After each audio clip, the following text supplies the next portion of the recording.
Welcome to the construct module for the gross motor construct. In this module, we will review the research background and the rationale for including this construct in the K-3 formative assessment. Then we will discuss the assessment materials for this construct, which include the progression itself with examples of the skills, as well as the assessment means form. Let's start with a review of how gross motor skills are defined in this assessment and why this construct was included. Gross motor skills are movements that use the body's large muscle groups in the arms, legs, and trunk. These important skills develop from head to toe. First, a baby is able to hold up his or her head, then trunk, etc. And from the center of the body out to the extremities. First, a child can sit up and then maintain trunk control while using the legs to walk. Many gross motor skills are in the area of locomotion, or the ability to move from place to place. Locomotion includes skills like running, skipping, and hopping. As children develop locomotion skills, they are able to independently explore their environment, make choices about where they want to play, and more easily interact with peers. Children need many opportunities to engage in gross motor activities to support the refinement and continued development of these important skills. Piaget was one of the many developmental psychologists who linked motor skill development with improvements in perceptual and cognitive development.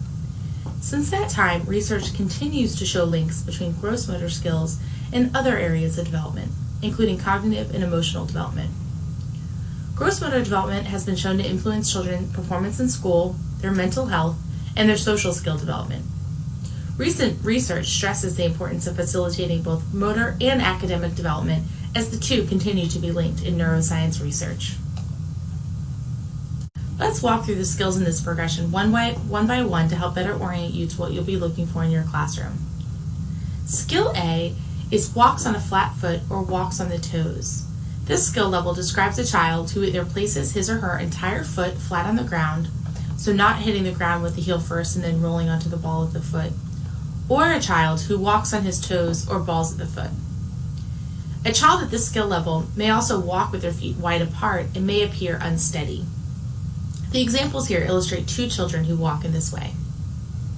Skill B is walks by distributing weight from heel to toe without arms and legs moving in opposition. So this skill level describes a child who walks with their heel hitting the ground first and rolling onto the ball of the foot, but who does not swing his or her arms in opposition with the legs, but instead may use their arms for balance or guarding to prevent them from falling over or knocking into something. Skill C is walks by distributing weight from heel to toe with the arms and legs moving in opposition. This skill level is the highest for walking and describes a child who places their foot on the ground heel first and then rolls onto the ball of their foot while also swinging his or her arms in opposition with their legs. This movement is described in more detail in the performance descriptor of this step. Skill D on this progression maintains balance and control when running, describes a child who is able to run without falling, demonstrating balance and control. Skill E, maneuvers around objects and people while running, describes a child that moves in different pathways, so changes directions while running or is able to start and stop, to avoid bumping into objects or other people. This skill and Skill D both require the child to have some open space when running, and differentiate between open space with and without obstacles, both of which are critical for observing these two skills. Skill F on the progression, emerging galloping skills, describe a child that may hold his or her arms stiffly, take short steps, or jump high off the ground when attempting to gallop, resulting in stiff and arrhythmic movements. Skill G on this progression, gallop smoothly, describes a child who takes longer steps, doesn't jump as high, and swings his or her arms freely at their side when galloping, resulting in smooth and rhythmical movement. Skill H, hops forward smoothly on one foot, describes a child who's able to maintain balance and control while hopping forward on one foot. The child's movement is rhythmic, his or her arms are held out to the side for balance, and they land in a coordinated and balanced way. A great tip for this skill level is to remember that Skill H is for hop. The last skill on this progression is Skill I, skip smoothly. This involves arms and legs that move in opposition and movements that are smooth and rhythmical. Another question we heard from teachers was, what do I do if a child doesn't know what a particular skill in the progression is? In most cases during the pilot, we got questions about galloping. Teachers asked if they could model the skill for students. And the answer is yes. However, practice opportunities, modeling, instruction, and reminders of gross motor skills should only be provided after documenting a child's level on the construct progression. If a child is being observed and expresses that he or she doesn't understand a particular skill, the teacher can demonstrate that skill, but should only record evidence based on the child's performance before the support was given. The child would then need to be observed on another day for the skill in question. Teachers also need to be aware that modeling for one child provides that support to all other children in the vicinity. Therefore, data should only be collected on the other children's performance prior to the support. One of the important pieces we want to make sure is clear when assessing this construct has to do with the last few skills on this progression. During the pilot, some teachers mentioned that some of the children in their classrooms could skip but weren't able to gallop, which raised questions about how to place a child in the progression. In order to clarify this issue, we added a short note to the assessment means form which states that skipping is the highest skill in the progression. Developmentally, if a child has the balance, strength, and coordination required to skip, they should also be able to gallop, which requires less balance and coordination. So if a child is skipping, he or she should be placed at that level on the progression, regardless of whether or not he or she can also gallop. As always, if you're unsure or need more information on a particular child to make a decision about that child's placement on the progression, collecting more evidence over multiple days is encouraged. Let's look at a quick example of the difference between galloping and skipping. This teacher begins the video asking a child to model galloping. Then she asks some of the kids to skip and some to gallop. The video will prompt you to watch 3 children in particular who demonstrate both of these skills. I'm going to have some friends skip, and I'm going to have some friends gallop. Can you show us the gallop, Diane? Do you remember what a gallop looks like? Show us again, Brylan. Show me the gallop. All right, back in the space. Thank you. So I'm going to ask some friends to skip, and I'm going to ask some friends to gallop. On your marks, get set, go!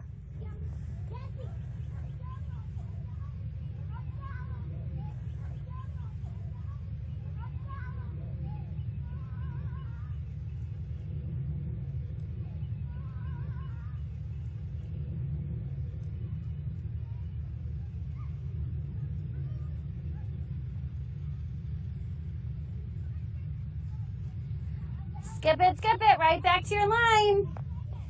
Skip it, right back to your line. Excellent job, friends. No thanks. Keep coming, friends. Good job. Keep coming, friends. Good job.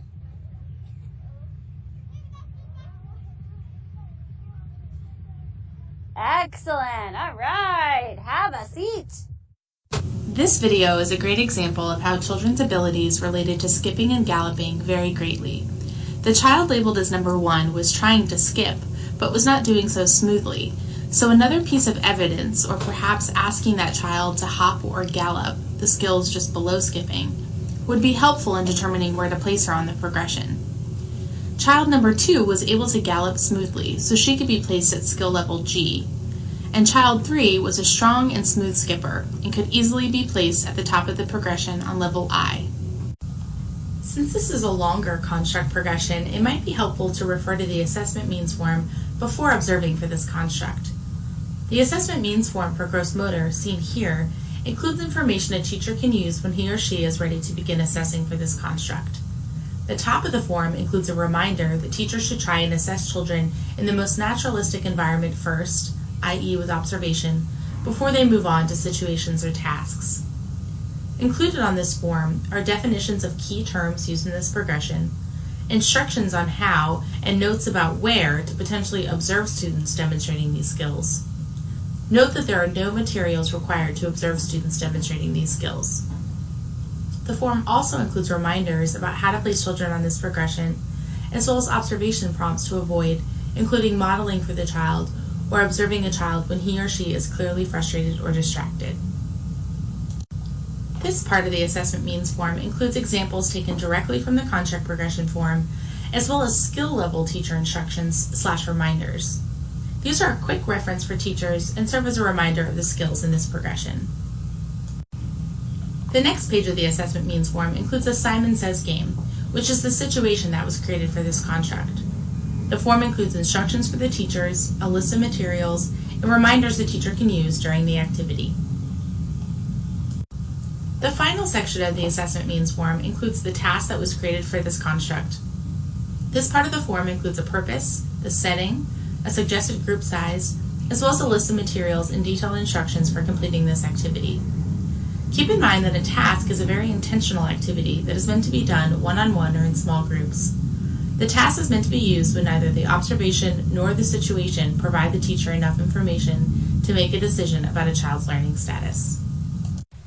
We cover how teachers can document their evidence for each construct progression on documentation forms and in the platform in a separate module.